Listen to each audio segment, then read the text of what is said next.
Ahoye momore amane, ahoye waranuyani.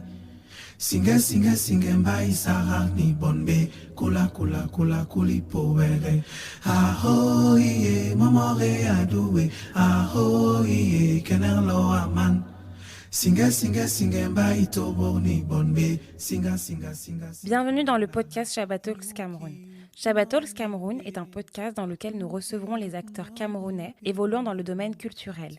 Nous vous présenterons une curation à popularité variable regroupant créatifs, sportifs et entrepreneurs, l'objectif étant de créer un écrin hétéroclite inspirant où nous évoquerons les spécificités de leur activité, leurs rêves, sans oublier le rapport qu'ils nouent avec leur continent et pays d'origine. Le Shabbat Talks Cameroun est produit par Lida. Ahoye momore amane, ahoye waranuyani. Singe mbai sarani bonbe, kula kuli powere. Ahoye momore aduwe, ahoye kenerlo aman. Singe mbai toboni bonbe, singa mwemlara.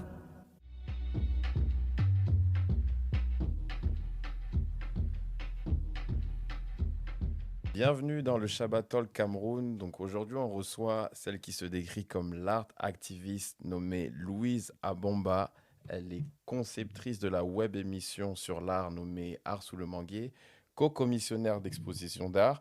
Bienvenue Louise. Bonjour, merci de m'accueillir chez toi, chez nous. Avec grand plaisir. Donc, je vais te laisser avant tout te présenter et puis on va rentrer en détail sur ton parcours professionnel et tes œuvres pour la culture et l'art camerounais. On t'écoute. Okay.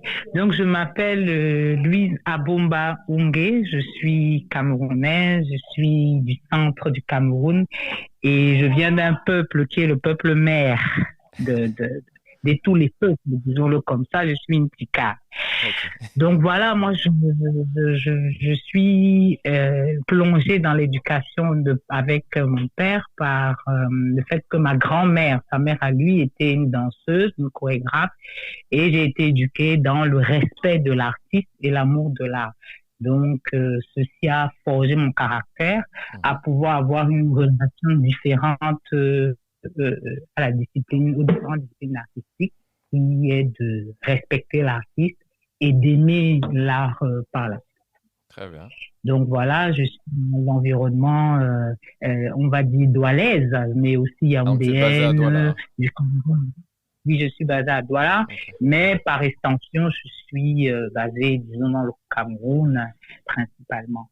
Donc voilà, j'ai un concept qui s'appelle lecture chantée pour la promotion de la lecture et j'ai une web émission qui s'appelle Art sous le manguier justement pour créer des références et avoir des référents en ce qui concerne l'art plastique principalement. Donc, en gros, voilà, je slalome entre plusieurs disciplines. Je suis la tata qui met des gens en relation, un artiste plasticien avec un comédien pour un spectacle de théâtre, une danseuse avec une slameuse, une styliste avec un performeur. Donc, vraiment, je fais des mises en relation qui concourent à améliorer l'environnement artistique et surtout qui aident l'artiste et l'art. Merci pour cette belle présentation-là. Donc, avant de rentrer en détail dans ton parcours et dans tes actions que tu mènes avec tes différents projets, j'aimerais que tu nous parles du chemin qui t'a amené à justement entreprendre dans ce milieu culturel-là. Par exemple, tes études. Je suis diplômée en tourisme et loisirs, donc j'ai été en contact de par ma formation et j'ai travaillé un peu dans cet univers-là. Je gravitais toujours autour du produit culturel. Donc, le produit culturel en termes de tourisme, le produit culturel en termes d'artistique. Donc, j'ai toujours été pas très loin de cet univers-là. Donc, ce qui me pousse à véritablement à m'investir dans cet environnement artistique, c'est des gens comme l'artiste Aliou Moussa, c'est des gens comme monsieur Maljam, ce sont des gens qui, à travers Afrique Créa, m'ont coopté et m'ont dit, voilà, tu as des capacités, tu as une sensibilité que tu peux mettre au service de l'art, mais pas seulement... Et moi, je disais, ouais, non, je suis pas artiste. Ils me disent, non, être artiste, ce n'est pas que... L'art n'est pas dédié qu'aux artistes, justement. Il faut des personnes qui ont ta sensibilité, ta vision, pour pouvoir justement concourir à faire à ce que l'environnement artistique se développe. Donc, je suis vraiment, comment je vais dire, je suis vraiment arrachée de mon milieu professionnel et je suis mis dans un univers qui est un univers qui me parle, mais dont je n'ai pas forcément les bases. Donc, j'apprends sur le tas, j'apprends jour après jour et j'apprends auprès des artistes même, auprès de certains acteurs, notamment auprès je citais tout à l'heure Aliou Moussa, Maljam, de Afrique Créa, qui m'a vraiment énormément appris et qui m'a dit un jour, écoute, ce que tu fais là, c'est de la scénographie. Donc, tu peux pas dire que tu ne sais pas. Peut-être que tu ne connais pas le terme technique, mais tu sais faire quelque chose. Par exemple, il y a lui. Après, je suis arrivée à Douala. J'ai appris à travers l'association de Douala, grâce à Didier Chaub, de Regretter Mémoire, de la princesse Marilyn Douala Mangabel, qui m'ouvrait les portes de Douala. Et j'ai appris en travaillant à leur côté, lors de leurs différents événements, en participant à tous les vernissages. J'ai vraiment commencé à entrer en relation, disons-le comme ça, entrer en relation avec l'art plastique via Douala, via Afrique Créa, et grâce à ça, de fil à aiguille, j'ai pu moi-même commencer à pouvoir tirer, j'aime bien là, cette expression-là, tirer les autres dans cet environnement-là, qui est parfois un peu dit élitiste, qui est parfois dit c'est pas pour nous, et de dire aux gens, écoutez, l'art plastique, c'est quelque chose qui nous appartient autant que la musique, autant que la danse, autant que le théâtre. Et c'est l'une des choses justement qui m'amène par exemple, à pouvoir proposer Art sur les manguiers. C'est parce que sous le manguier de Douala, parce que la petite précision, c'est qu'à Douala, à l'espace Douala, il y a un manguier, un grand manguier. Alors, Douala, je me permets, hein, Douala, pour ceux qui ne connaissent pas, c'est une galerie d'art à Douala, pour laquelle tu as travaillé, c'est ça? Oui, je suis membre c'est une association et je suis membre de cette association-là. Très bien. Donc, voilà, c'est une association. Étant membre de cette association-là, j'ai eu la possibilité de rencontrer plusieurs plasticiens. Et pour la petite histoire de Art sur les manguiers, c'est que dans l'espace Douala, il y a un grand jardin, mais c'est un beau lieu de la ville et j'invite tous ceux qui passent par Douala de passer par Douala, à Bonanjo. Et il y a dans ce jardin un grand manguier et l'histoire dit que ce manguier-là, il y a le cordon ombilical d'un grand héros de la République qui a été enterré là. Oh. Donc sous ce manguier-là, j'ai tellement rencontré d'artistes, tellement de talents, tellement de choses d'histoire extraordinaires. Et à chaque fois que je me retrouvais dans un autre milieu, un peu people, un peu entertainment, et que je disais, ouais, mais vous savez, moi, je connais un artiste qui s'appelle Coco Comenier, à qui voilà, l'un des artistes aussi qui m'a beaucoup aidé, beaucoup éduqué. Et je racontais, oui, mais on se connaît pas qui est Coco. Donc, Art sur les manguiers, pour moi, c'est vraiment ma contribution à la mémoire collective, de me dire qu'il faut que les gens sachent et pour que les gens le sachent, il faut le leur dire. Ok. Du coup, en fait, ton parcours, donc initialement, tu n'étais pas forcément prédestiné à évoluer dans ce milieu d'art, même si tu me dis que dans ta famille, il y avait cette impulsion-là par ton grand-père, c'est ça? Mais ton parcours... Non, pas mon père. Par mon père. Par ton père, excuse-moi. Mais tu dis qu'on a repéré ton œil à Africa Art, ce qui t'a inspiré à créer ton propre projet Art sur le manguier. J'ai une question concernant Art sur le manguier. Est-ce qu'il y a une interview en particulier qui t'a le plus marqué avec un artiste ou avec un personnage du milieu de l'art camerounais en particulier? L'émission qui m'a le plus marqué, Je dirais que c'est la première émission avec Bernard, qui est un artiste plasticien camerounais. On était justement sous le fameux mangué de Douala, et il venait de faire vraiment une grosse vente avec avec son agent Jack Bell, parce qu'il est signé chez Jack Bell, et puis il nous racontait ça. Et c'était tellement beau de voir un jeune Camerounais de la ville de Douala qui habite à Village, qui vient de vendre des œuvres à Londres à des prix mirobolants, tu vois, et d'être avec lui comme ça et d'en discuter, de se dire que mais je suis la seule à le savoir, tu vois. Est-ce que les gens à Douala savent est-ce que c'est pas seulement pour une question de vente, hein, je parle pas d'argent, mais de pouvoir se dire que c'est ici, à Douala, qu'il a créé ces œuvres-là. Et ces œuvres-là, aujourd'hui, sont vendues très, très cher ailleurs. C'est-à-dire, c'est vraiment le rythme des choses, et de se dire, mais moi, j'ai la chance de pouvoir vivre ça, j'ai la chance d'être témoin de ça. Mais comment je fais pour que d'autres personnes, je dois pas être la seule à le savoir. Et je me rappelle justement que ma fille, elle a fait des vidéos sur mon ordinateur, et je me rends compte que j'ai une webcam. En fait, je découvre que j'ai une webcam grâce aux vidéos de ma fille. Je me dis, c'est une webcam. Et je dis, mais ça. Et c'est vraiment comme ça que la première émission d'Art sur les manguiers, et sa première année d'ailleurs, toute la première année, ceux qui iront sur la page verront que les premières vidéos sont des vidéos que j'ai faites avec la webcam de mon ordinateur. Donc j'arrivais là, je mettais, l'artiste et moi on se collait les têtes là, on essayait d'entrer dans le cadre pour pouvoir voilà. Donc c'est vraiment, pour moi, c'est l'une des émissions qui correspond le plus à ce que c'est Art sur le manguier, ce qui m'a motivé de faire Art sur le manguier. Et cet après-midi-là, on a fait cette émission-là, et j'ai lancé ça sur ma page, sur mon profil personnel Facebook, et c'est bien après que je vais ouvrir une page dédiée à cette émission principalement. Mais le retour que j'ai eu, c'est waouh, Ajab, beaucoup de gens ne connaissaient pas Ajab, waouh. Et c'était vraiment un bon moment, quoi. C'était un bon moment pour lui, pour moi, et même pour ceux qui regardaient, qui ont regardé cette vidéo qui était postée sur ma page. Donc oui, c'est vraiment la première émission qui est née de mon souci de me dire, mais je dois pas être la seule à être chanceuse d'avoir ce type d'informations, d'avoir ce type de relations, de connaître de personnes. Oui, c'est très important de partager, parce que je pense que l'art, c'est d'abord le partage. D'accord, c'est très bien dit. Ok. Et aujourd'hui, quelles sont l'actualité et les ambitions de Art sous le manguier? Donc, Art sur les manguiers continue.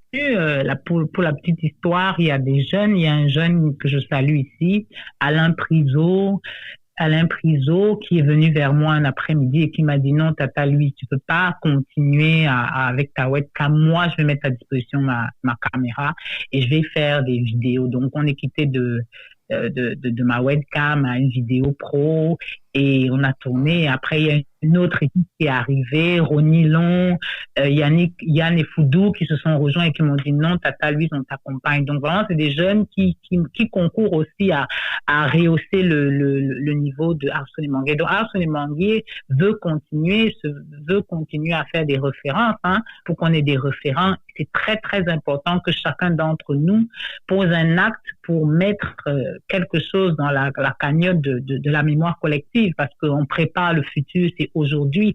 Dans 20 ans, dans 30 ans, il faudrait pas que ceux qui viennent après nous se disent oui, mais il semblerait qu'il y avait un artiste, et qu'on n'ait pas les éléments palpables, des éléments pour pouvoir concourir à dire oui, c'est pas il semblerait, c'est que c'est ça, tu vois. Donc Art sur les manguiers, c'est vraiment ma contribution dans la cagnotte de la mémoire collective pour l'art plastique principalement, et peut-être par extension, si j'en ai les moyens et oui, de faire pour différentes disciplines. Donc, en fait. Et j'aimerais quand même revenir sur un petit détail de quelqu'un que je considère comme aussi mon père, disons, spirituel, qui s'appelle Lionel Manga, qui est un célèbre écrivain, un intellectuel des temps modernes, comme on dit. Et Lionel Manga, c'est vraiment quelqu'un qui m'a beaucoup apporté à travers la lecture, et qui m'a toujours dit, écoute, il y a des choses que tu peux posséder, mais pour posséder ces choses-là, il faut pouvoir lire, il faut te cultiver au maximum. Donc, mon petit événement, mon petit concept qui s'appelle lecture chantée, c'est aussi de pouvoir montrer aux gens que la lecture est Alors ça, c'est un autre projet que tu as, c'est ça? Ça, c'est un autre projet, mais c'est toujours des actions pour la mémoire collective. Hein. C'est pour dire aux gens, il faut lire parce que pour posséder le monde, il faut être cultivé, il faut pouvoir avoir la capacité, il faut pouvoir avoir des éléments dans le discours, des éléments dans la projection. Et ces éléments-là, on les trouve en lisant, quoi, vraiment en se cultivant. Donc, lecture chantée, c'est aussi... Et en quoi il consiste, en fait, exactement ce projet de lecture chantée? Donc, lecture chantée, c'est vraiment un pari fou de rendre la lecture ludique. On arrive dans un environnement qui n'est pas adapté, qui n'est pas un lieu de lecture. On peut arriver dans un bar, on branche notre enseigne et on a des musiciens, guitare, basse, saxophone et percussion. Donc, on s'installe, on a une table, on met nos livres et on invite les gens à lire. Mais on n'invite pas les gens à lire que de lire tout simplement. On leur dit de lire avec de la musique. C'est-à-dire pour les aider dans l'addiction, pour les aider dans la confiance en soi, vraiment pour développer un petit groove à comment on lit à voix haute à la lecture. C'est de la lecture ludique. Et à côté à la lecture ludique, c'est vraiment de montrer que la lecture aussi peut être délicieuse, quoi. Ça peut être vraiment quelque chose qu'on enjoy, comme on enjoy la musique, comme on enjoy la danse, comme on enjoy le théâtre. Comme on enjoy le cinéma, on peut enjoy aussi la lecture. Donc, la lecture chantée, c'est ça, c'est de la musique live et c'est des bouts de texte, écrits sur un calepin ou notés sur le téléphone ou de partager avec ceux qui sont en face un bout de lecture, de notre dernière lecture, ainsi de suite. Et à côté de ça, comme à chaque fois, j'essaie quand même de mettre en avant la culture camerounaise. Donc, dans lecture chantée, à chaque édition, on met un instrument traditionnel en avant. Wow, c'est-à-dire, on peut partir du djembé, on peut partir du kalangu, on peut partir du mvet. C'est-à-dire qu'à chaque fois, on prend un instrument traditionnel qu'on associe à l'orchestre qu'on a et qu'on met en avant pour que les gens aussi, que ce soit aussi une éducation sonore, que les gens se rendent compte que j'avais jamais entendu la sonorité d'un kalangu. Je n'avais jamais entendu la sonorité d'une vête. Je n'avais jamais entendu la sonorité pour les gens. Voilà, c'est un éveil aussi musical. Et tout ça, je le fais. Et je me répète peut-être, mais tout ça, je le fais parce que je pense qu'il faut que chacun d'entre nous concourt vraiment à remplir notre mémoire collective. Je pense qu'il faut la mémoire collective pour ceux qui viendront après nous. Je pense que moi, je me rappelle toujours d'une phrase que mon père me disait. Il me dit, tu sais, moi, je vis pas pour aujourd'hui, je vis pour demain. Et si tu vis pour aujourd'hui, il y a tellement de choses que tu ne vas pas faire. Or, si tu vis pour demain, tu te projettes, donc tu as le temps de réfléchir, tu as le temps de poser les choses parce que tu sais que tu vis pour demain. Donc, on ne vit pas que pour aujourd'hui, mais on vit pour demain et l'art aussi doit vivre pour demain, pas seulement pour aujourd'hui. Donc, chaque action que j'essaye de poser, c'est vraiment, vraiment pour pouvoir remplir la cagnotte de notre mémoire collective et cette mémoire-là qui va appartenir, qui sera universelle. Dans 20, 30 ans, ça sera une mémoire universelle. Mais avant d'être une mémoire universelle, ce sera d'abord une mémoire camerounaise, ensuite une mémoire africaine. Donc, c'est très, très important que nous posons des actes, les uns et les autres, justement pour concourir à faire que dans 20 ans, dans 30 ans, il n'y ait pas de questions, mais qu'il n'y ait que des réponses. Waouh, c'est beau et c'est louable de ta part. C'est vraiment louable. C'est vraiment une inspiration, ce que tu dis.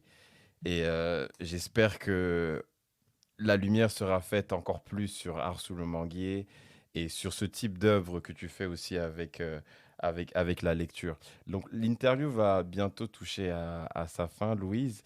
Est-ce qu'il y aurait une actualité en particulier que tu aimerais nous faire, nous faire partager ou une exposition en particulier qui va se faire à Douala actuellement?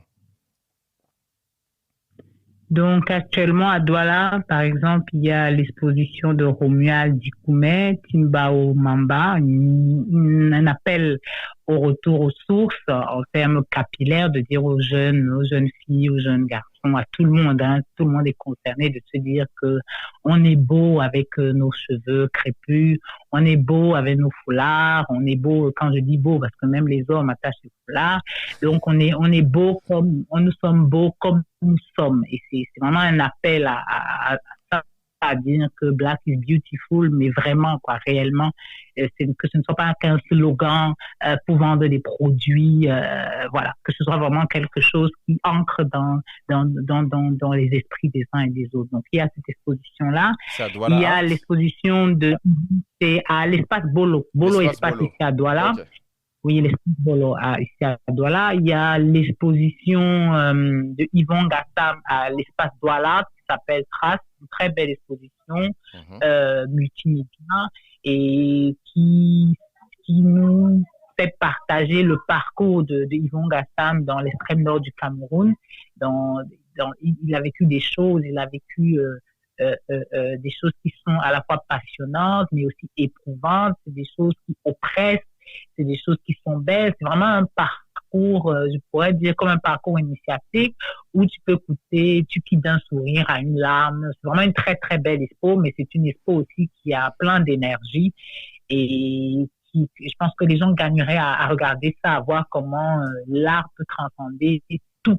C'est-à-dire que même dans un élément, même pendant un événement compliqué et difficile, l'art permet de pouvoir nous reconnecter à des victimes de quelque chose de grave, mais pas en les regardant comme des victimes, mais comment l'art peut rendre beau même quelqu'un qui est victime, là, et comment l'art peut nous amener, nous, à pouvoir sentir la douleur des autres, mais en restant vraiment à notre place et en respectant aussi, parce que c'est souvent très très délicat parfois de montrer les victimes, parfois on les déshumanise, et je pense que cette exposition nous montre les victimes, mais avec beaucoup de beauté, avec beaucoup de clairvoyance. Donc c'est Trace de Yvon Gassam à Douala Art.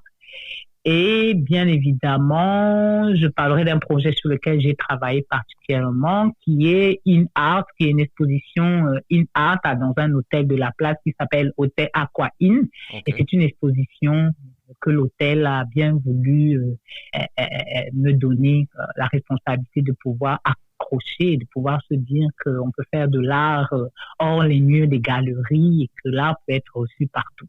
Donc, c'est une très belle expo qui est en cours jusqu'en janvier 2022 au Aqua Inn à Douala.